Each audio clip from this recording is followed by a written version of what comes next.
específica al corazón del educador salesiano, que es la temática que quiero enfrentar. En un segundo punto voy a tratar otros 4 aspectos que contribuyen a lo que significa el cuidado y el acompañamiento del corazón de la educadora y del educador salesiano. 4 elementos que contribuyen en el fondo a que en este ambiente nosotros podamos desplegar nuestra vida educativa. Y al final voy a compartir, por decir así, 4 frutos, que serían donde nosotros evidenciamos, cómo se evidencia en nuestras comunidades este cuidado y acompañamiento al corazón del educador salesiano. Entonces, voy a desarrollar todos esos puntos, voy a tratar de ser muy sintético en ellos, pero que en práctica nos van a ayudar a orientar lo que significa el cuidado de nuestro corazón del educador pastor. El corazón del educador pastor es como lo más íntimo, lo más precioso, lo más preciado. ¿Se recuerdan ustedes de ese Salmo 61 que dice: aunque se aumenten y acumulen tus riquezas, no les des el corazón? Puede crecer todo a tu alrededor, pero tu corazón no se lo des. Porque esto es lo más íntimo. Hay un lugar en los Proverbios que en esta misma línea dice: el corazón es la fuente de la vida. El corazón es la fuente de la vida. De aquí se afirman las expresiones de Jesús cuando dice en el fondo: donde esté tu tesoro, estará tu corazón. Es decir que para nosotros creyentes, educadores creyentes, el corazón es lo más íntimo, es lo más profundo, es la fuente de donde brota la vitalidad. Por eso se explica bien todo lo que hemos escuchado estos días. Educar es cuestión de corazón, porque está la vida ahí, la vitalidad humana, el núcleo energético más profundo de la existencia humana. Tu corazón, cuídalo. Aunque aumente todo, no lo des. De modo que esto es lo que nosotros estamos invitados a cuidar. La intimidad, tu intimidad más profunda. Esta intimidad más profunda se ve de algún modo en el contexto amenazada por estos 4 elementos que yo quiero compartir. El primero es la suerte de individualismo. ¿Cómo hemos llegado nosotros ahí? De una manera muy... De una manera muy sencilla. ¿Cómo hemos llegado a esta cultura de tipo individualista? Hay que primero dar un paso atrás histórico, porque a lo largo de nuestra historia, la cultura en general, ustedes piensen 50 años atrás, pero un siglo atrás, mucho más atrás, todo el ambiente cultural era orientado creyentemente. Hay países, lugares donde esto todavía continúa con más fuerza. Pero la trascendencia, la vida espiritual, cuando la cultura estaba ordenada en la vida creyente, la trascendencia, ¿qué era? Era una religación, era un vínculo. Era fuertemente un vínculo, principalmente con Dios, pero era de comunidad. Había pactos de tipo social, comunitario. La trascendencia, lo que hacía la cultura, sobre todo la cultura medieval en general, lo que hacía era que nosotros estuviésemos religados y vinculados comunitariamente a lo trascendente, a lo que está más allá de nosotros. Y estamos vinculados a eso. Con el advenimiento de todo el proceso científico, técnico, la preocupación central se detuvo a lo que nosotros técnicamente llamamos lo inmanente. Pasamos de la cultura de tipo trascendente, comunitaria, creyente, a lo que se llama técnicamente lo inmanente, a lo que está aquí y ahora. ¿Cuál es el paso más importante en esto? La importancia que se le da al conocimiento y al dominio de la naturaleza. Y por eso hemos llegado a donde hemos llegado.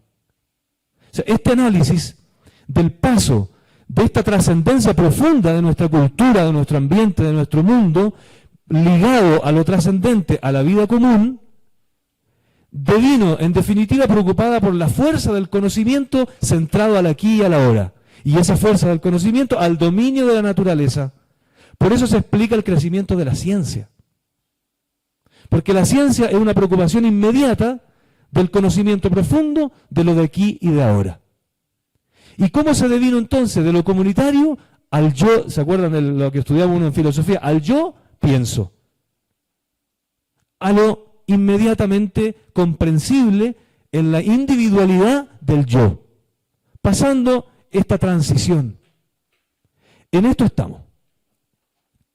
En ese proceso todavía estamos. El segundo punto que quiero vincular, por eso nosotros hemos llegado al punto profundo del individualismo. Y de esto sigue, ¿eh? Esto va a continuar cada vez en mayor fuerza, hasta que llegue un momento de agotamiento. Porque las culturas, todas, esto es una cosa histórica, llegan a un momento de agotamiento, de debilitamiento, que es lo que le pasa a la desvitalización religiosa. Porque llegó un punto alto a la cultura de la trascendencia que se desvitalizó y devino frágil. Esto mismo, segundo punto, ambiente cultural, el énfasis continuo del progreso técnico-científico. Muy fuerte. Tan fuerte que la ciencia hoy quiere explicar toda la realidad de la vida y del ser humano. Toda. De modo que en esta fuerza del conocimiento, en lo aquí y ahora, la ciencia se está haciendo cargo de toda la comprensión de la realidad. Y se devino, por tanto, una preocupación muy profunda por el progreso científico, que necesita el progreso para poder vivir cada vez más especializarse. Una de las características más notables y más impresionantes de la ciencia es la especialización. Y ustedes ven cada vez más nuevas especializaciones de tipo científica, porque la ciencia necesita eso continuamente para poder permanecer estable. Y otro aspecto muy importante es la omnicomprensión de la ciencia. Científicamente se quiere comprender toda la realidad del mundo. Por ejemplo, las explicaciones que antes daba este mundo cultural vinculado a la trascendencia, que eran explicaciones que se querían dar a la realidad, hoy las quiere dar toda la ciencia, en todos los niveles. Pero, como ustedes saben, hay preguntas que la ciencia a nivel tecnológico, científico, no puede explicar. No lo puede hacer. Porque hay preguntas que devienen del punto de vista del sentido de las personas. Evidentemente que la ciencia me puede explicar todos los datos del cómo se dan las cosas, cómo se da la creación del mundo, cómo se da el proceso, pero no me puede explicar el sentido que eso tiene. De modo que el ser humano cada vez más fue volcado a la comprensión interna del progreso científico. Y le fue entregando lo que el padre decía muy bien, le fue entregando su alma. ¿Saben un dato curioso que es muy impresionante del progreso científico técnico, progreso empírico, que tiene un esquema de acción interno en sus entrañas? Primero, que necesita siempre especializarse. Pero en segundo lugar, que los esquemas de acción técnico-científico se vuelven autónomos. Y tienen entre medio de sus entrañas una técnicamente llamada contrafinalidad. ¿Qué significa eso? Todas las ciencias, la economía, la política, la tecnología, toman tal autonomía que ya dejan de preocuparse para lo que estaban hechas. ¿Para qué estaba hecha la economía? Para una ocupación y mejora del bien común. Una cosa natural. Nos vamos a ocupar de ello. Pero en su esquema de acción, de progreso y de especialización, ocurre que toma el esquema de que ya no necesariamente se va a preocupar por el fin último por el cual fue creada, sino que tiene un esquema interno que va por su cuenta. Se desvincula del origen auténtico por el cual nació esa ciencia específica. Porque en sus entrañas tiene esta naturaleza de profundidad en sí misma, pero de alejamiento del origen por el cual fue creada, la política. Piensen ustedes en la política, en todas nuestras regiones, en todos lados.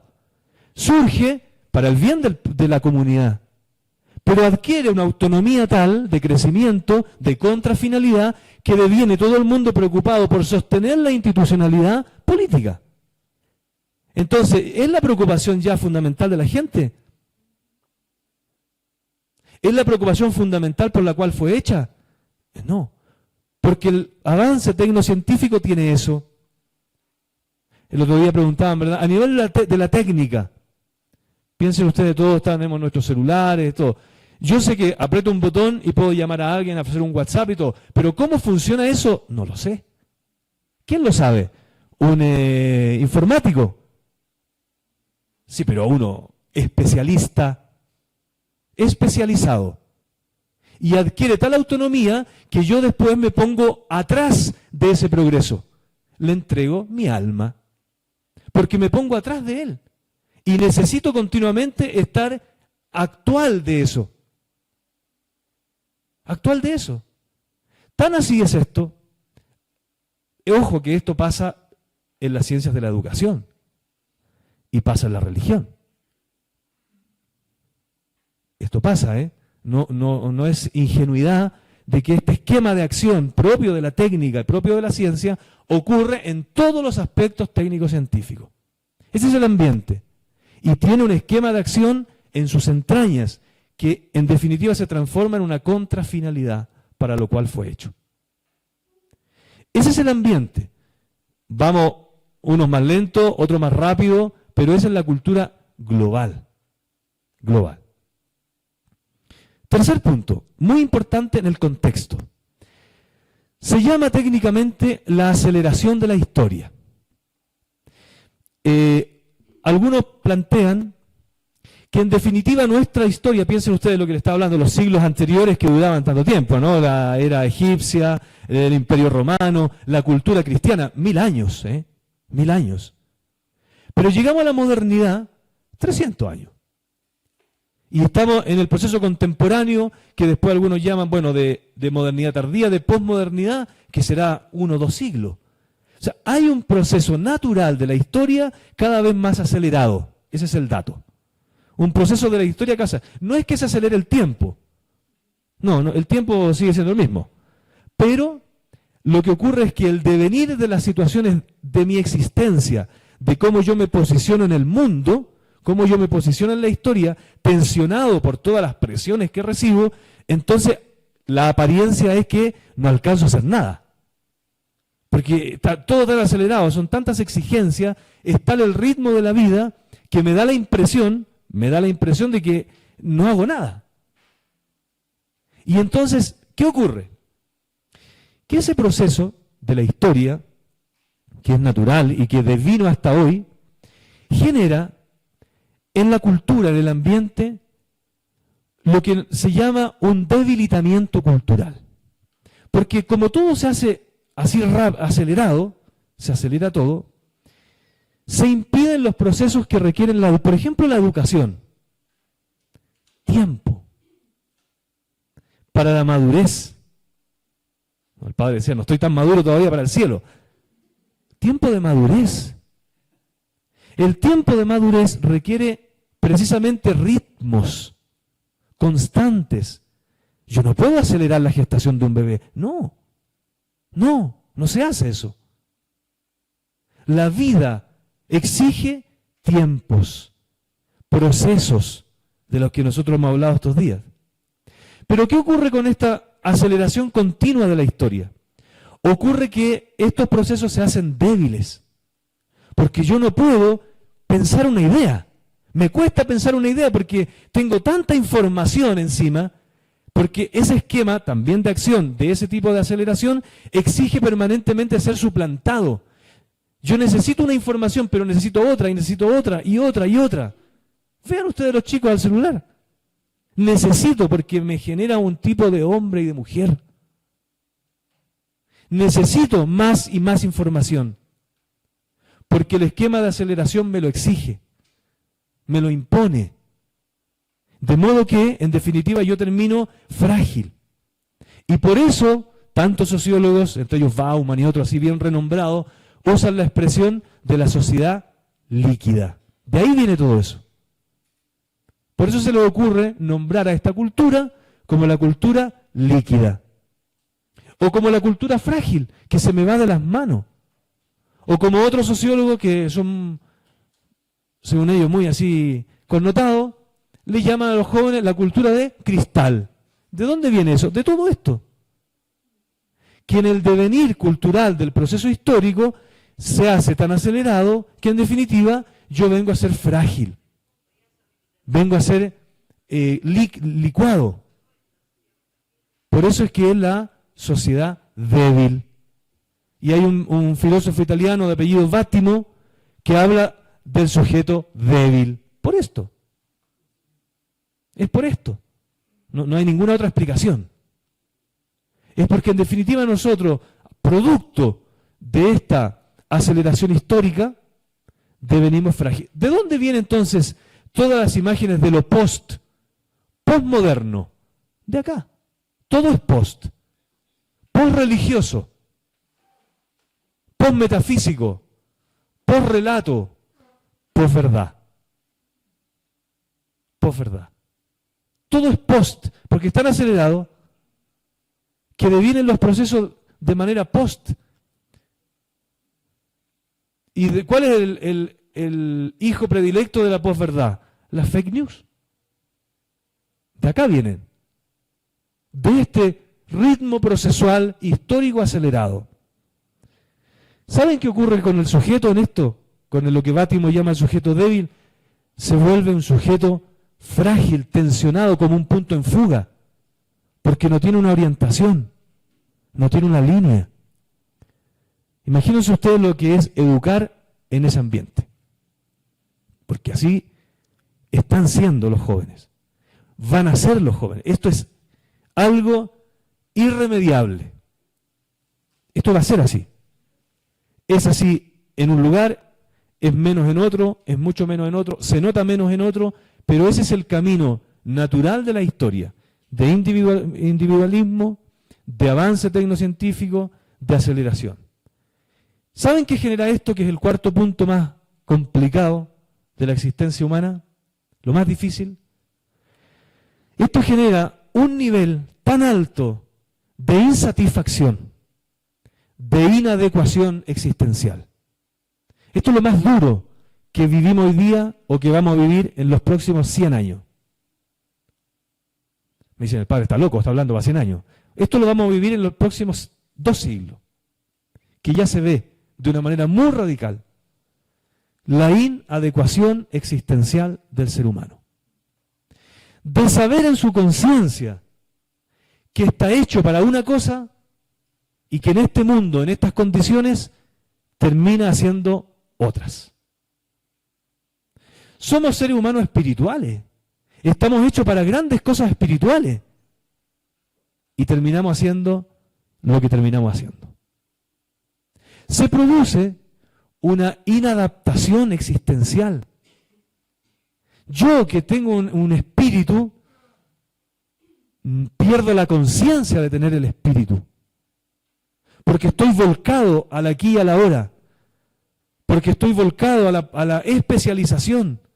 Porque estoy volcado al individuo. Y porque estoy volcado precisamente a esta fuerza que tiene en nosotros ese progreso fuerte a lo inmanente. De modo que me siento un ser humano inadaptado. Entonces hago muchas cosas, me despliego hacia afuera de una manera muy fuerte y hago muchas cosas, pero me siento insatisfecho y me voy a acostar y siento una angustia de lo que estoy viviendo. ¿Y qué hago para no sentir la angustia? Porque es tan fuerte, me divierto. Entonces pongo la pantalla, enciendo el televisor, voy a ver el juego, voy a las tiendas comerciales y compro. La cultura evita que yo me sienta mal. Porque cuando te sientes mal te vas a dar cuenta de que estás inadaptado en este mundo. Entonces, para no sentirte mal, distráete. Esta situación ya la anunciaron 50 años atrás, pero nosotros la estamos viendo hoy y la vamos a ver los próximos 2 siglos. ¿De dónde vienen esas actitudes nuestras como seres humanos que no tienen ninguna explicación? De la inadaptación. De vivir como gente, como seres espirituales inadaptados en este mundo. Los jóvenes tienen gritos muy fuertes sobre esto, de la inadaptación. ¿De dónde vienen, piensen ustedes, lo no dicho, la adicción? De la inadaptación. Soy un ser inadaptado. Más profundamente, ¿de dónde viene esto? Con esto cierro este punto porque esta es la parte más dura. Soy un ser maravillosamente lo máximo de la creación. Soy lo máximo de la creación. ¿Sí o no? Claro, somos lo máximo de la creación. Pero somos a la vez frágiles. Entonces el ser humano, ¿qué es? Un puente entre la fragilidad y la grandeza. Y sostenerse ahí, entre la fragilidad y la grandeza, es muy duro. Es habérselas consigo mismo. Habérselas contigo misma. No con lo que te dicen otros que tienes que hacer. No, contigo misma. No con lo que te va a mandatar el ambiente cultural. No, contigo misma tienes que habértela. Frente a un único Dios que es la grandeza. Y es tu grandeza porque tú eres imagen y semejanza. Pero frente a tu fragilidad, a la posibilidad de venir en menos, a lo que nosotros llamamos la concupiscencia, el pecado. Porque el ser humano se mueve en ese rango, de poder ser una bestia a ser un ángel. Y ese es el rango del puente. Y de ahí viene en el ser humano la profunda insatisfacción. De ahí podría venir la explicación que se le da en la Sagrada Escritura al pecado original. Pero esa expresión de vivir en ese mundo, en esa transición, hace que nosotros nos sintamos inadecuados, inadaptados. Y eso ustedes ven a la calle y escuchan una noticia y ven a los jóvenes y los ven en su colegio, en su aula, en su taller, y van a encontrar esto en los chicos. Esta inadecuación de lo que ellos están llamados a hacer en esa grandeza y en lo que definitivamente terminan haciendo. En ese puente. Ese es el ambiente y el contexto. Salesianamente, ¿cómo nosotros, todas estas cosas salesianamente que han sido maravillosas en el Congreso, dichas en todas las presentaciones, las experiencias, en los encuentros, nosotros ya tenemos una propuesta en este ambiente, que es vigente en este ambiente, porque es el ambiente que se estaba dando en Don Bosco. El profundo individualismo, el conocimiento técnico-científico, el progreso, el individualismo, la insatisfacción, esto se estaba dando en Don Bosco. En una manera distinta a la nuestra, pero estaba ahí el germen. Se estaba dando ya en Don Bosco. ¿Y Don Bosco qué propuesta hace? En primer lugar, lo que hemos visto estos días, la familia, la comunidad educativo-pastoral. Entonces cerré los 4 puntos anteriores, me paso al primero, que es el cuidado del corazón. ¿Cómo puedo cuidar el corazón del educador? Primer punto, es la comunidad. Porque la comunidad es mi familia. Ante esa cultura tendiente cada vez más al individuo, ¿qué puedo hacer? La comunidad, la familia. Si estamos familia salesiana, mi familia. Tengo que sentir mi familia. ¿No? Creo que don Jean Luis decía el otro día, ¿y qué puedo hacer? Sentirlo, vivir mi familia, generar el vínculo de mi familia. El vínculo se genera creándoselo, con tiempo, con espacio, con permanencia, con presencia, etcétera, generando el vínculo de una comunidad educativo-pastoral. Para Don Bosco el vínculo más original y originante es el vínculo religioso. O sea, la clave de la comunidad es que se une en una misión a la cual fueron llamados. No solo porque nosotros nos caigamos muy bien, somos muy simpáticos y tenemos muy buenas cualidades entre nosotros. No, eso es secundario. Es secundario. Lo primario es que somos llamados por un mismo Señor a una misma misión, en Don Bosco, en la espiritualidad salesiana. Eso es lo primario. El fuerte vínculo es religioso, en la comunidad. Y yo tengo que madurarlo religiosamente. Por eso la vida espiritual es tan fundamental. Y aquí paso al segundo punto, de importancia del cuidado del educador pastor, que es su interioridad. Frente a la exterioridad, el cuadro de referencia de la Congregación Salesiana sobre la Pastoral Juvenil le llama a esto la interioridad apostólica, que en definitiva es la interioridad del educador, la interioridad de la comunidad. Frente al apabullante y aplastante deseo de salir afuera de ti mismo, en las cosas creadas, vuelve sobre ti. No sobre el ti egoísta del individualismo, sino sobre la profundidad del ti que te abra el reconocimiento de la apertura a esa trascendencia a la que estás llamado. Interioridad apostólica. Que en fuerza tiene que ver con nosotros la interioridad de la comunidad. Nosotros vemos esto a la naturaleza. Cada vez que vemos la naturaleza, los árboles, el pasto, todo, para ver lo que uno ve afuera. ¿Qué necesita eso? ¿Qué es lo que uno no ve? Es lo que está subterráneamente. Nosotros nos vemos aquí, pero ¿saben? Es necesario tener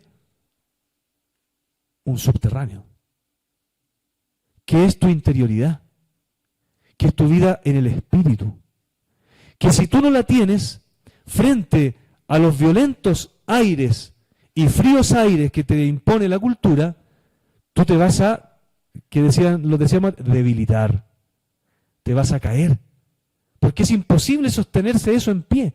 Es necesaria la comunidad para que abrigue el ambiente, pero es necesaria tu profundidad. En Don Bosco era la interioridad, el cuidado del corazón en la interioridad de las personas. En tercer lugar, ¿cómo podemos cuidar nuestro corazón? Es lo que nosotros hemos hecho un poco acá, proyección al futuro. Que en nosotros mirar al futuro con esperanza. Que a lo que nosotros significa en práctica la formación, en la misión. Mirar al futuro. ¿Por qué mirar al futuro con esperanza si uno dice, bueno, vemos toda esta situación difícil? ¿Por qué mirar a esperanza con el futuro con esperanza? A través de la formación. Porque en definitiva el sistema preventivo nos dice en experiencia que la vida puede cambiar, que las personas podemos cambiar, por tanto que la cultura puede tener un giro, y que si yo no lo puedo hacer planetariamente a nivel mundial, lo puedo hacer en mi comunidad educativo-pastoral, lo puedo hacer en mi hogar, lo puedo hacer conmigo mismo. Un giro. Y de ahí viene la esperanza, de lo que el otro día mencionaban tan nítidamente como de la esperanza cristiana, que te hace ver que Jesús vivió, murió entre nosotros y resucitó. Es la esperanza cristiana, en definitiva, a la que Don Bosco llamaba como la fe en el resucitado, en la alegría del resucitado, que vence a la más profundidad del pecado, del dolor y de la muerte, que es hacia donde puede tender un ambiente cultural. Por tanto, el educador salesiano se cultiva en su corazón en la formación. En la formación, ¿por qué uno se cultiva en la formación aquí y ahora? Porque sabe que las cosas van a continuar. El educador, en primer lugar, es un testimonio de esperanza. ¿Por qué? Porque es precisamente lo contrario del avance científico, técnico, diríamos sin alma. ¿Por qué? Porque eso está en el aquí y en el ahora, en el progreso del aquí y el ahora. Pero el educador, cuando está frente a la educación, no está para el aquí y el ahora. Es el signo propio de la esperanza porque está pensando al futuro. Porque si no, no se dedica a la educación. Está pensando al futuro, no está pensando a la hora. Está pensando lo que van a ocurrir en los próximos decenios. Cuando el padre contaba la historia ahí, no es para crear una obra y animar una obra para ahora, no. Es desde ahora, eso sí, desde ahora. Y desde ahora creando las mejores condiciones de posibilidad. Desde ahora. Pero no solo para ahora. Desde ahora para el futuro. Porque estoy impregnado de mi vida esperanzada. De mi vida en esperanza. Y por último, ¿cómo puedo cuidar este corazón con lo que salesianamente nosotros llamamos la inteligencia pastoral? Inteligencia pastoral. La inteligencia pastoral viene expresada, usted sabe que cuando uno define algo, corre el riesgo de reducirlo. Por eso es que también a don Bosco le era difícil definir el sistema preventivo, porque la definición es propia de la razón. Y yo no puedo empequeñecer esa experiencia solo a la razón. Es necesaria, la elevo al concepto, pero la reduzco, porque la experiencia es más vital solamente que lo racional. Porque la experiencia es vida, que toca lo racional, pero no lo reduce. La vida no se reduce a lo racional, la toca, la traduce, pero no la reduce. Nosotros mismos, si ustedes se miran interiormente a ustedes mismos, no son un solo cerebro que hace sinapsis ordinariamente. Somos vida, física, intelectual, social, afectiva, moral, espiritual. Vida. De modo que la inteligencia en la vida salesiana no se reduce a un par de ideas, ni tampoco se puede definir, sino que es una inteligencia de tipo pastoral, que es vida, que es en definitiva relación, una relación. ¿Se acuerdan cuando hablamos del sistema preventivo ayer? Cuando el padre Núñez decía, es un tipo de relación amorosa, cariñosa, afectiva, de confianza. ¿Qué es eso? Yo puedo definir eso, pero yo tengo que vivirlo eso. Es una experiencia vivida, no definida, vivida. De esta manera, la inteligencia pastoral es un modo de vivir entre los jóvenes. Por eso es que se llama inteligencia pastoral, que está en relación a la comunidad educativa pastoral, en relación a la cultura, al ambiente donde estamos, y por eso es inteligente, porque lee desde dentro, para usar la palabra latina del intus legere, que es leer de adentro.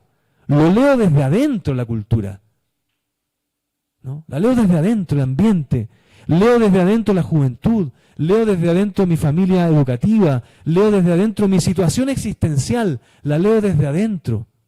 No solo desde el punto de vista del llamado así fenomenológico, del fenómeno, de lo que pasa, no, de adentro.